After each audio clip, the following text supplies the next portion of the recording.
Pues para que se vuelvan a registrar. Le haremos ese poquito.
Mm,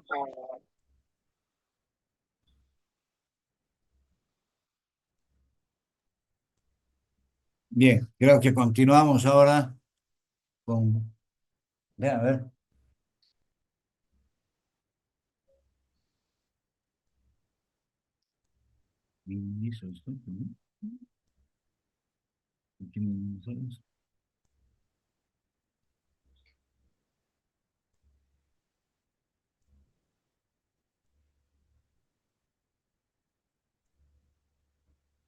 Bien, ¿dónde nos habíamos quedado? Aquí. La plasticidad en el hormigón es definida como la deformación dependiente del tiempo que resulta de la presencia de un preesfuerzo. Ya les dije que esto trabaja con un lecho elástico. El rato que pasa el tren tipo, toda la estructura se flexiona hacia abajo, deja de pasar y vuelve a recuperar su posición, cosa que no ocurre con el hormigón armado. Así definimos el flujo plástico como la propiedad de muchos materiales mediante los cuales ellos continúan deformándose a través de lapsos considerables de tiempo bajo estado constante de esfuerzo. La velocidad del incremento de la deformación es grande al principio, pero disminuye con el tiempo hasta que después de muchos meses alcanza un valor constante. Se ha encontrado que la deformación por flujo plástico en el hormigón depende no solamente del tiempo, sino que también depende de las proporciones de la mezcla, la humedad, de las condiciones del curado y de la edad del hormigón. Por eso es que se tiene que hacer necesariamente un control riguroso de mezclas para estar seguro de que en ningún momento se ha de bajar la resistencia cilíndrica. Por consiguiente, es posible relacionar la deformación del flujo plástico con la deformación elástica inicial mediante un coeficiente de flujo que se llama coeficiente de contracción, que está relacionado directamente de la deformación inicial elástica con la deformación de cualquier tiempo después de la inicial. Esto se llama coeficiente de plasticidad, que vamos a utilizar también ese coeficiente de plasticidad cuando estemos calculando las pérdidas, porque se produce una pérdida elástica debido a la pérdida de plasticidad que tiene la estructura. Deformaciones por contracción. La mezcla para el hormigón normal contiene mayor cantidad de agua que la que se requiere para la hidratación del cemento. Esta agua libre se evapora con el tiempo. La velocidad y la determinación del secado depende de la humedad, la temperatura del ambiente y del tamaño y forma del espécimen de hormigón. El secado del hormigón viene aparejado con una disminución en su volumen, ocurriendo este cambio con mayor velocidad al principio que al final. ¿Qué quiere decir esto? Que nosotros estamos bajando la cantidad de agua. Hemos bajado de 0,53 a 0,40 para tener una mezcla más seca. Y le hemos aumentado un plastificante para volverla una mezcla plástica, ¿verdad? Y con retardador de fraguado inicial. Entonces, ya sea el momento que entra en reacción el agua con el cemento, se produce directamente la hidratación del cemento y el proceso de endurecimiento. Pero por otro lado también existe la evaporación de agua. Por eso es de que hay que tener mucho cuidado de que en climas calurosos, por ejemplo, hay que tener mucho cuidado con esto porque el agua se evapora muy rápidamente. Y en climas fríos, el agua tiende a congelarse. Y si pasa cualquiera de estos dos, estamos adulterando el comportamiento normal del hormigón. De esta forma, la contracción del hormigón debido al secado y a cambios clínicos depende solamente del tiempo y de las condiciones de humedad, pero no de los esfuerzos. Aquí hay que aumentar las condiciones de humedad y el clima, que así que aquí arriba en alguna parte nos hablaba también del clima.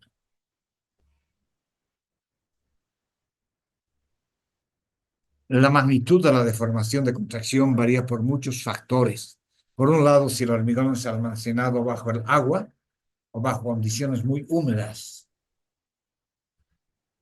Un cachito. Recording in progress. La magnitud de la deformación de contracción varía por un lado, si el hormigón es almacenado bajo el agua o bajo condiciones muy húmedas, la contracción puede ser cero. Esto si estamos viviéndolo en agua directamente, como es una probeta cilíndrica. Acuérdense que una probeta cilíndrica la metemos en un tusil y la dejamos 28 días a que adquiera todas las resistencias. En ese caso no cambia sus condiciones de contracción, pero puede expansiones para algunos tipos de agregados de cemento. Por otro lado, para una combinación de ciertos agregados de cemento con el hormigón almacenado bajo condiciones muy secas, puede esperarse una deformación grande del orden del 1 por 1000. La contracción del hormigón es algo proporcional a la cantidad de agua empleada en la mezcla. De aquí, si se quiere la contracción mínima, la relación agua sobre cemento y la proporción de la pasta de cemento deberá mantenerse mínima, lo que decía bajar a 0,4. La calidad de los agregados es también una consideración importante. Agregados más duros y densos de baja absorción y alto módulo de elasticidad es producir una contracción menor. Esto depende directamente de los agregados que nosotros coloquemos en la dosificación de los agregados. Acuérdense que el agregado fino no puede ser menor a 2,54 su módulo de finura. Y el agregado grueso es recomendable que no supere los 3/4 de pulgada. Con esas dos condiciones y teniendo una, un lavado total, se podrá tener una contracción menor. Cuando el hormigón tiene piedra caliza, dura, tendrá una contracción menor. Esto de la piedra caliza es muy importante porque permite mayores temperaturas del hormigón. Cuando uno va a hacer, por ejemplo, una base de hormigón de una fundación, donde encima vas a recibir, qué sé yo, un caldero, o vas a recibir una termoeléctrica, una torre termoeléctrica, entonces es necesario colocar aquí materiales especiales que no se cuarteen. Y esa la piedra caliza es excelente. Esto se trae del Chapare, allá es donde existe esto de aquí. Y con ese material es que nosotros podemos garantizar que no se va a fisurar el hormigón por altas temperaturas. La cantidad de contracción varía ampliamente, depende de las condiciones individuales. Hormigón de alta resistencia. El hormigón que se usa en la construcción reforzada se caracteriza por mayor resistencia que aquel que se emplea en hormigón armado. Les dije que es mayor o igual a 350 kilopons por centímetro cuadrado, para que vayamos hablando de la misma calidad de hormigón y acero. Esta estas estructuras se someten a fuerzas mucho más altas que un hormigón armado. Por tanto, un aumento en su calidad generalmente conduce a resultados más económicos. Acuérdense, ya les expliqué que cuando nosotros tenemos una luz X y nosotros queremos predimensional, en hormigón armado decimos que la altura es L décimos. En cambio, en hormigón reforzado la altura es más o menos L sobre 20 en puentes. Entonces se está economizando cualquier cantidad de hormigón y está permitiendo que trabaje a la pura compresión del elemento. Por eso el uso del hormigón de alta resistencia permite la reducción de las dimensiones de la sección de los miembros a un mínimo, lográndose ahorros significativos en carga muerta, siendo posible que grandes clavos resulten técnica y económicamente posibles. Estamos hablando por lo menos la tercera parte de hormigón como masa en el caso del hormigón preesforzado. La práctica actual pide una resistencia de 350 a 500, es decir, que es mayor o igual a 350, mientras el valor correspondiente para el hormigón armado normal está entre 210 y 250. No necesitamos más, pero para el hormigón reforzado trabajen como mínimo con 350, que es lo mismo que 35 megapascales. Existen otras ventajas. El hormigón de alta resistencia tiene un módulo de elasticidad más alto que el hormigón de baja resistencia. En la fórmula que les he dicho es raíz de F'C, acuérdense, 15.100 por raíz del F'C. Si el F'C es mayor, estamos hablando de 350, entonces la elasticidad es más alta que el hormigón de baja resistencia. De tal manera que se reduce cualquier pérdida de la fuerza pretensora debido al acortamiento elástico del hormigón. La alta resistencia del hormigón preesforzado es necesario por varias razones. Primero, para minimizar su costo. Al reducir la masa de hormigón, estamos reduciendo la cantidad de hormigón que vamos a vaciar, por consiguiente, bajando el costo. Los anclajes comerciales para el acero de preesfuerzo son siempre diseñados con base de hormigón de alta resistencia. Cuando hemos hablado de los conos, cono macho y cono hembra, hemos hablado de perfiles metálicos, ¿no es verdad? No de hormigón preesforzado, sino son bloques metálicos de una resistencia de 500 kilopons por centímetro cuadrado, que nos va a permitir resistir semejantes presiones de compresión. Y para evitar el aplastamiento, justamente colocamos el canastillo alrededor del cono hembra para evitar el aplastamiento del hormigón. Por eso dice, tales fallas pueden tomar lugar en los apoyos o en la adherencia entre el acero y el hormigón, o en la tensión cerca de los anclajes. En la adherencia entre el acero y el hormigón, estamos hablando en caso del núcleo central. Acuérdense la operación denominada inyección de cables. Segundo, el hormigón de alta resistencia a la compresión ofrece una mayor resistencia a tensión y cortante. Claro, el cortante también está en función de la resistencia cilíndrica del hormigón. Acuérdense que es 0,53 raíz del F'C de B por D. Ese es el cortante que aguanta el hormigón. Por consiguiente, cuanto mayor sea su resistencia cilíndrica, mayor es el cortante que va a aguantar. Y además tenemos la ventaja que en el hormigón posttensado, la componente vertical del esfuerzo, P, por el seno del ángulo alfa, contrarresta esas tensiones de corte. ¿Está todo claro? ¿Que alguien tiene alguna pregunta?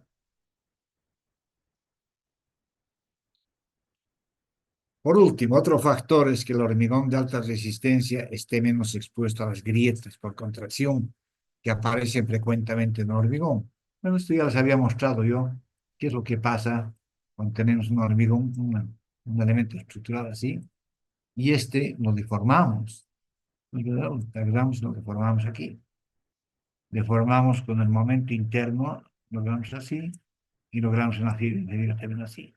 En este momento se está fisurando aquí, en la parte superior. Pero el rato que vienen las cargas de servicio encima, estas fisuras se cierran. Por consiguiente, ya no trabaja fisurado el hormigón todo el tiempo, solamente trabaja fisurado cuando no recibe carga viva.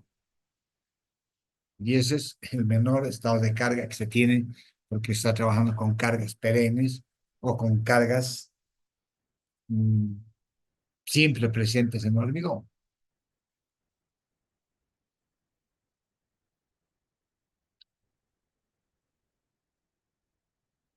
Para obtener una resistencia de 350 kilogramos por centímetro cuadrado, es necesaria relación de agua sobre cemento, que les decía, menor o igual a 0,40.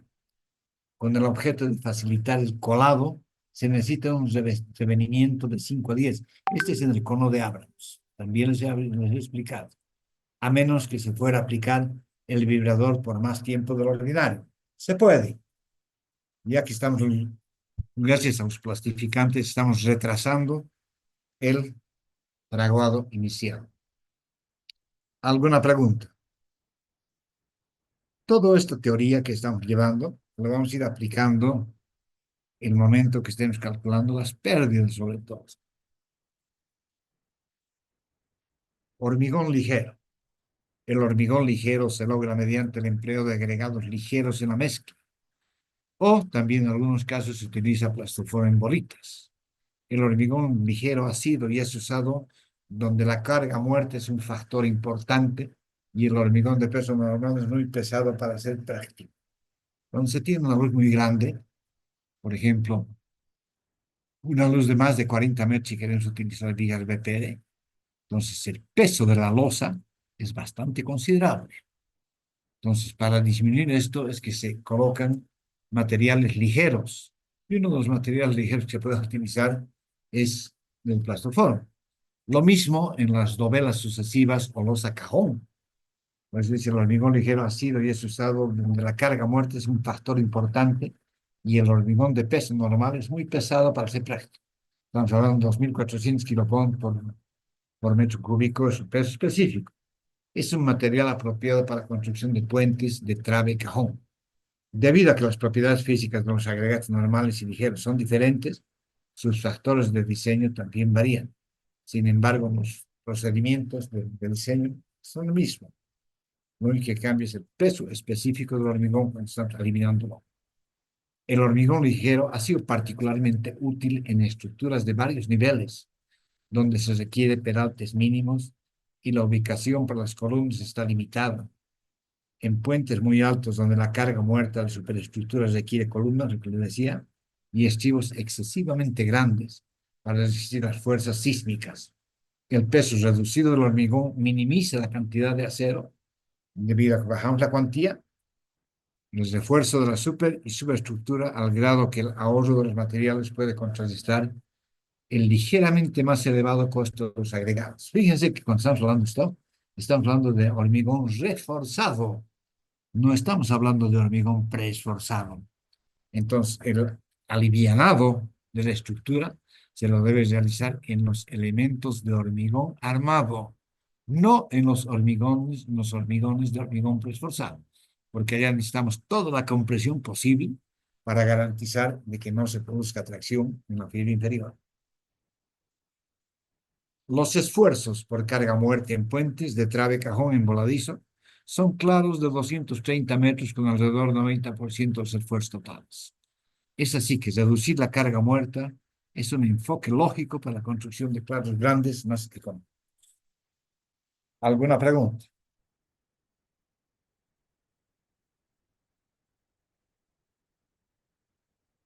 ¿Está todo claro o alguien tiene alguna pregunta? ¿Se oye? ¿No se oye? Soy ingeniero, todo claro. Bien, si han entendido todo, tienen ustedes el texto ahora en su, en su celular, en su laptop, en su PC, entonces ya tienen donde aprender si quieren esta materia, no necesitan anotar nada.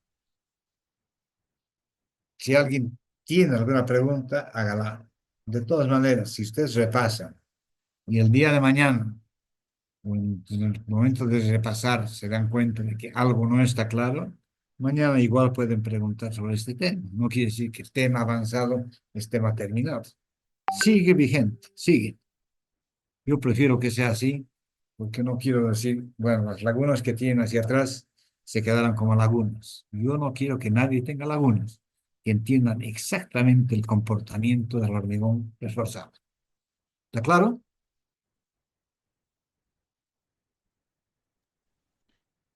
Está Bien, claro, Inge. bien. Entonces, que tengan muy buena noche. Mañana les voy a avisar porque en el consejo facultativo se va a decidir si seguimos con clases virtuales o empezamos con clases presenciales otra vez. Ustedes ya conocen mi forma de pensar, pero eso es simplemente lo que yo pienso. No puedo imponer yo lo que yo quisiera hacer con este curso. Bien, que tengan muy buena noche, que les vaya muy bien. Hasta mañana. Hasta Hasta mañana. luego, Inge.